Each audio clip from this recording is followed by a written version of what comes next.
어느 날 아빠가 거짓말을 탐지하는 인공지능 로봇을 사왔습니다. 이 로봇은 거짓말을 하는 사람을 보면 한 대 딱 때리는 그러한 특징이 있는 그러한 로봇이었습니다.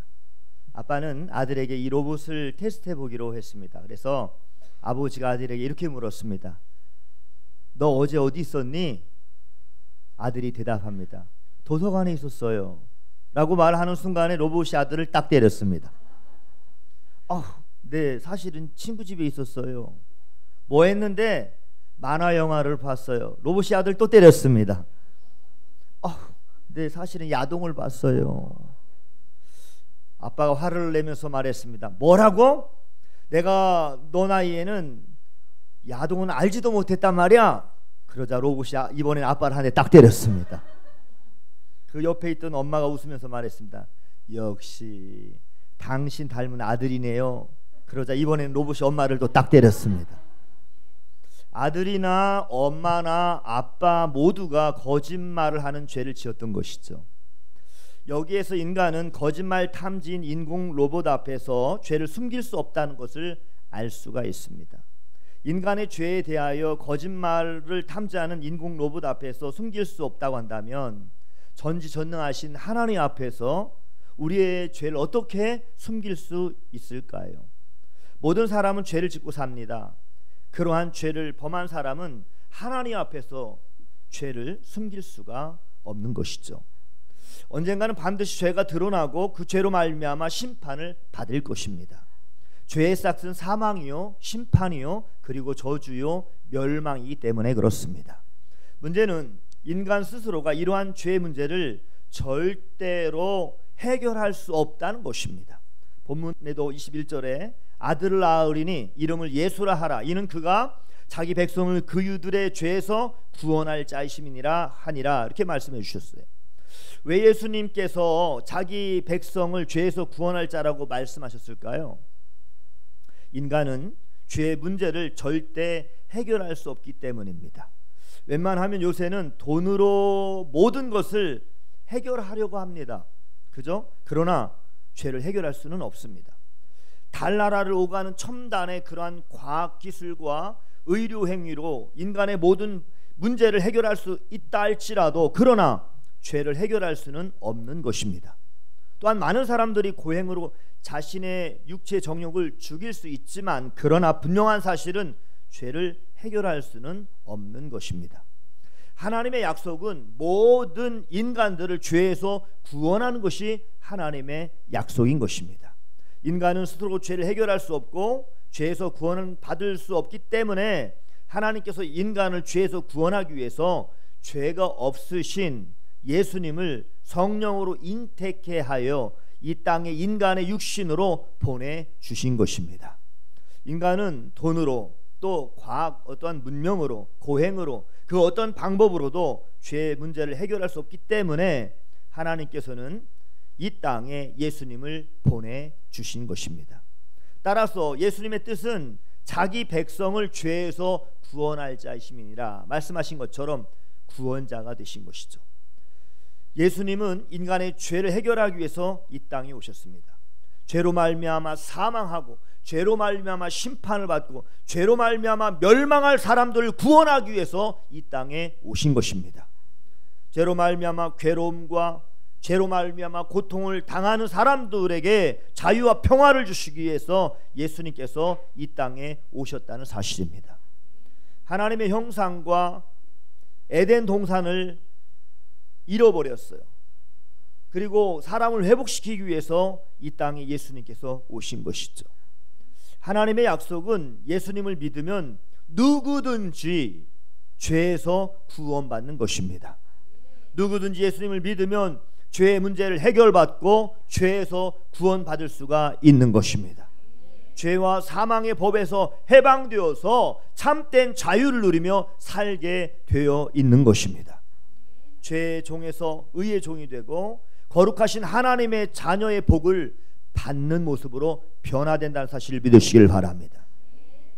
하나님은 반드시 약속을 성취하시는 분이십니다. 하나님은 사람을 죄에서 구원하기 위해서 선지자들로 말씀하시고 그 약속을 이루셨습니다. 그래서 22절에서 23절 본문에 있는 말씀에도 말씀하시기를 이 모든 일이 된 것은 주께서 선지자로 하신 말씀을 이루려 하심이니라 라고 이렇게 말씀하셨어요. 그러면서 보라 처녀가 잉태하여 아들을 낳을 것이요 그의 이름은 임마누엘이라 하리라 하셨으니 이를 번역한즉 하나님이 우리와 함께 계시다 함이라 이렇게 말씀해 주셨습니다. 여기에서 주께서 선지자로 하신 말씀을 이루려 하심이니 라고 한 이 말씀은 예수님이 오시기 전에 약 700년 그 전에도 이사야 7장 14절 통해서 이렇게 말씀하셨어요. 그러므로 주께서 친히 징조를 너희에게 주실 것이라 보라 처녀가 잉태하여 아들을 낳을 것이요 그의 이름을 임마누엘이라 하리라 이렇게 말씀해 주셨습니다. 또한 미가 선지자를 통해서도 미가서 5장 2절에 베들레헴 에브라다야 너는 유다 족속 중에 작을지라도 이스라엘을 다스릴 자가 너에게서 내게로 나올 것이라 그의 근본은 상고에 영원에 있느니라 라고 말씀해 주셨습니다. 하나님은 선지자들로 말씀하신 약속을 성취하기 위해서 이 땅에 하나님의 아들이신 예수 그리스도를 보내주신 것입니다. 예수님을 통해서 죄의 문제를 해결하고 구원하기 위해서 예수님을 하나님께서 약속하신 그대로 보내주신 것입니다. 그러면 죄에서 구원할 자로 오신 예수님은 도대체 어떤 분일까요? 어떤 분이실까요? 첫째, 성령으로 잉태하신 하나님의 아들이십니다. 본문 18절에도 말씀하고 있습니다. 예수 그리스도의 나심은 이러하니라 그의 어머니 마리아가 요셉과 약혼을 하고 동거하기 전에 성령으로 잉태된 것이 나타났더니라고 이렇게 말씀하셨는데 예수님은 처녀 마리아의 몸에 성령으로 잉태되신 분이신 것입니다. 성령으로 잉태되었기 때문에 사실 엄밀하게 따진다면 요셉의 아들이 아니라 죄 없는 하나님의 아들이신 것입니다. 죄가 없는 하나님의 아들로 모든 사람을 죄에서 구원해 주시기 위해서 인간의 육신의 몸을 입고서 이 땅에 오신 것이죠. 이 땅에 지금까지 성령으로 잉태하신 하나님의 아들은 오직 예수님 한 분밖에 없는 것입니다. 둘째, 예수님 어떤 분이실까요? 예수님은 그리스도이십니다. 본문 18절에 예수 그리스도의 나심은 이러하니라 라고 그렇게 말씀하셨는데 예수라고 하는 그 뜻은 죄에서 구원할 자이십니다. 우리 한번 따라서 한번 할까요? 예수는 죄에서 구원할 자입니다. 아멘. 예수라고 하는 뜻이 죄에서 구원할 자라고 하는 그런 뜻이고 그리스도라고 하는 뜻은 기름 부음을 받은 자라고 하는 그런 뜻입니다. 그래서 옛날에 기름 부음을 받았던 사람들은 제사장이나 선지자나 왕 이런 사람들은 기름 부음을 받은 그런 사람들이었습니다. 따라서 예수님께서는 제사장으로 우리의 죄에서 구원해 주시고 또 선지자로 영생의 말씀을 주시고 그리고 왕으로 자기 백성을 통치해서 하나님 나라를 회복해 주신 것입니다. 기름 부음을 받은 그리스도는 오직 예수님 한 분밖에 없다는 사실을 믿으시길 바랍니다. 세 번째, 예수님은 어떤 분이실까요? 예수님은 임마누엘 하신 하나님이십니다. 본문 23절에 말씀했습니다. 보라 처녀가 잉태하여 아들을 낳을 것이며 그의 이름을 임마누엘이라 하리라. 여기에서 임마누엘이라고 하는 뜻은 하나님이 우리와 함께 계시다라고 하는 뜻입니다. 죄를 지은 인간은 죄가 없으신 하나님과 사실 함께할 수가 없죠. 함께할 수가 없습니다. 요한복음 1장 1절에도 태초에 말씀이 계시니라 이 말씀은 곧 하나님이시라 말씀이 육신이 되어 우리 가운데 거하심에 우리가 그의 영광을 보니 아버지의 독생자의 영광이요 은혜와 진리가 충만하더라 라고 말씀했습니다.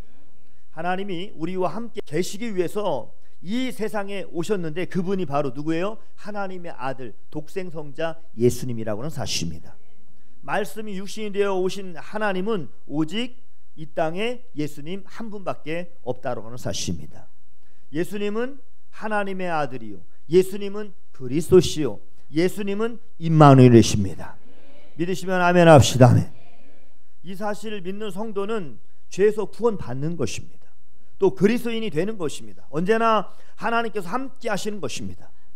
성도 여러분, 예수의 이름을 믿으십니까? 빌립보에서 복음을 전했던 이 바울과 실라가 귀신 들린 여종에게 예수 그리스도의 이름으로 명하노니 그에게서 나오라고 명령할 때 그 귀신이 여러분 즉시 그 사람의 몸에서 나왔습니다. 여종의 주인이 자기의 수익의 소망을 끊어진 것을 보고서 바울과 실라를 붙잡아서 관리에게 여러분 넘겨줌으로 감옥에 갇히게 되었습니다. 감옥에서 바울과 실라는 그 아픈 상처가 있음에도 불구하고 기도하고 하나님을 찬송할 때 갑자기 큰 지진이 일어나서 옥문이 열리고 손에 발에 채웠던 쇠고랑이 탁 벗겨졌습니다. 자다가 깬 간수는 옥문이 열린 것을 보고 죄수들이 도망한 줄로 생각하고 칼을 빼어 자결하려고 이렇게 했습니다. 이때 바울이 크게 소리를 질러 이렇게 말했어요. 내 몸을 상하게 하지 말라. 우리가 다 여기 있노라. 이렇게 말씀했습니다.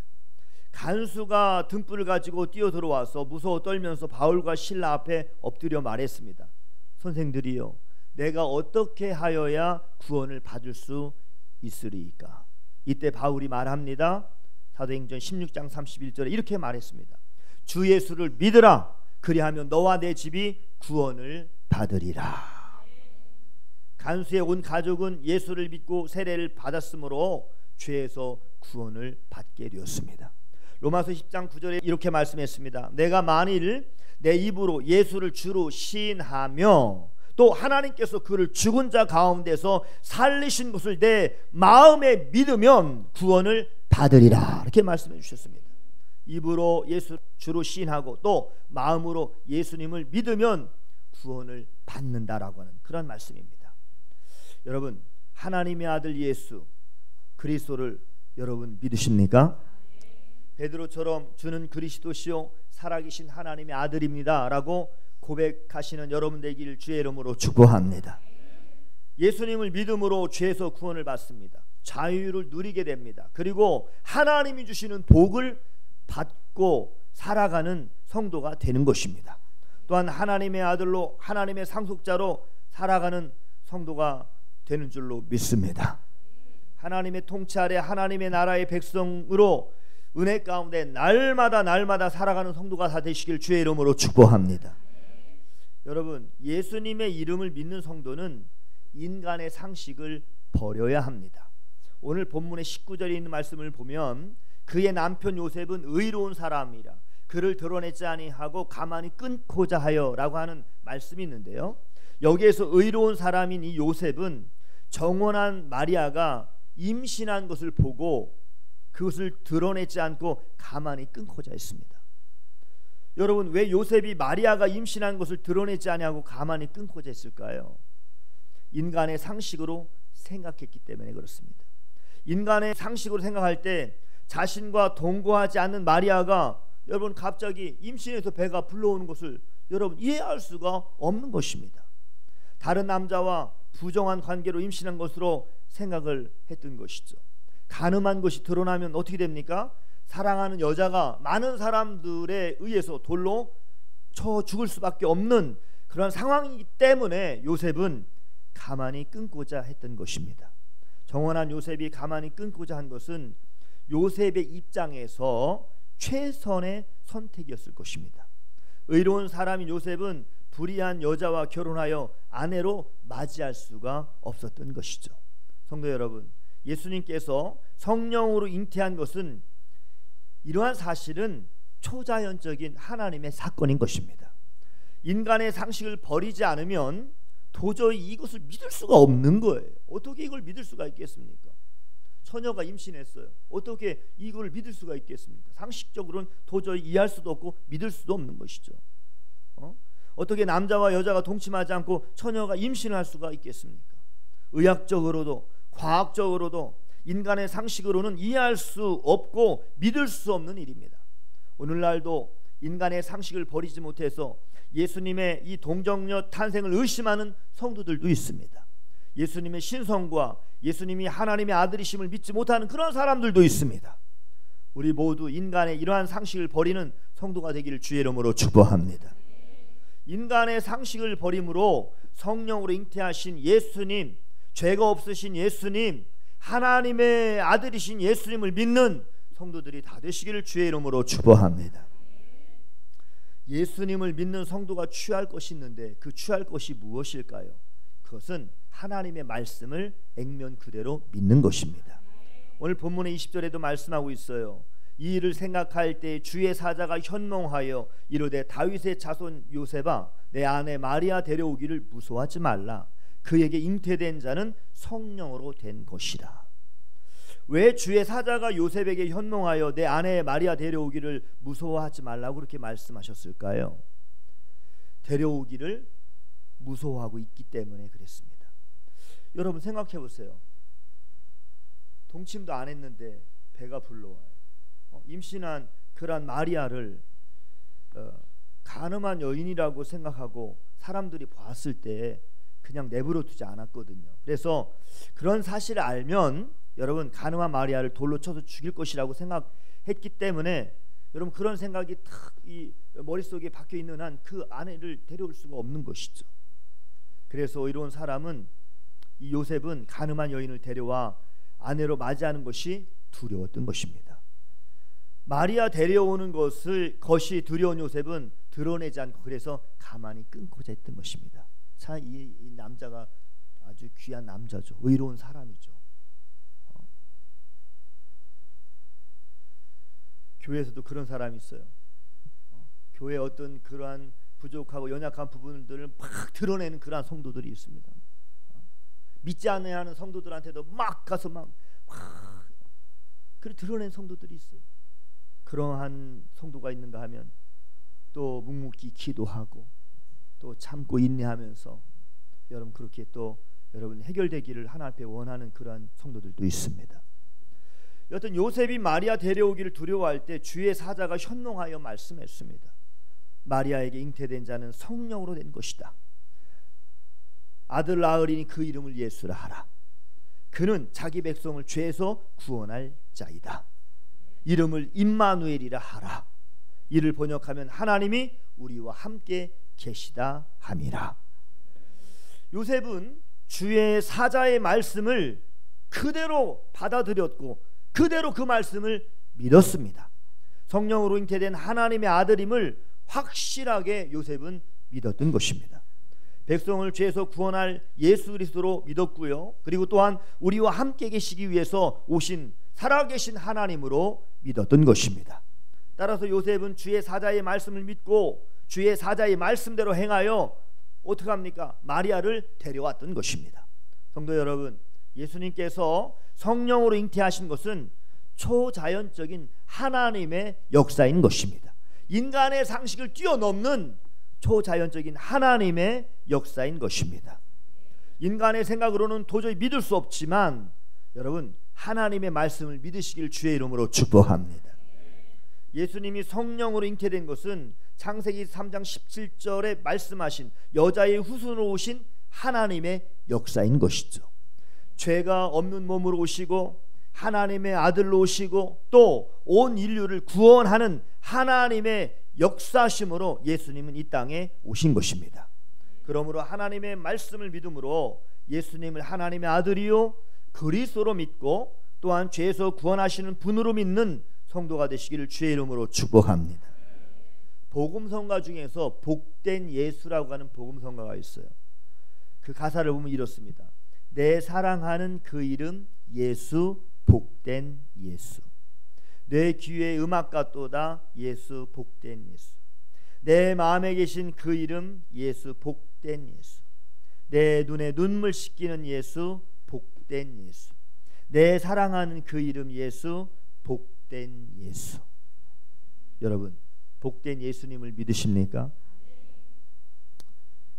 여러분 꽤 큰 부자로 젊은 시절을 다 보내고 이제 고령의 할머니가 되어서야 예수님을 믿게 된 분이 있었습니다.